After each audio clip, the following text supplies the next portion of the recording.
එකමත් එක කැලයක ඇතෙක් වඳුරෙක් සහ හාවෙක් හිටියා. මෙයාලා හොඳම යාළුවෝ. එක දවසක් හවසක වඳුර දිය ඇල්ල ළඟ ගල් තලාවක සිට දිය නාමින් හිටියා. දිය ඇල්ලෙන් පහළට වැටිලා තිබුණු දිලිසෙන ගලක් ඔහුගේ ඇස ගැටුණා. ඒක නිල් පාටට ගොඩාක් දිලිසෙමින් තිබුණා. වඳුරා සතුටින් උඩ පැන ඒ ගල රැගෙන ගියා. ඔහු ඉක්මනින්ම ගල රැගෙන මිතුරන් සිටි තැනට ආවා. වඳුරා ආඩම්බරයෙන් ගල ඇතාට පෙන්නුවාම ඇතාගේ සිරුර ගැහෙන්නට වුණා. ඇතා බය වුණා. එයා හිතුවේ ඒක බය කරන දෙයක් කියලා.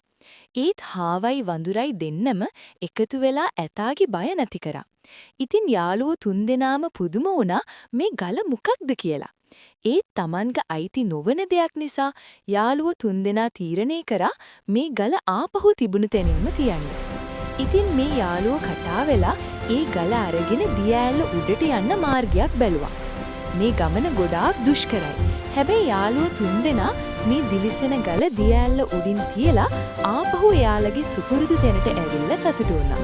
මොකද අපිට අයිති නැති දෙයක් අපි ළඟ තියාගන්න එක වැරදි දෙයක් නිසා එයාලා ගොඩාක් ඊගෙන හිතලා සතුටු වුණා.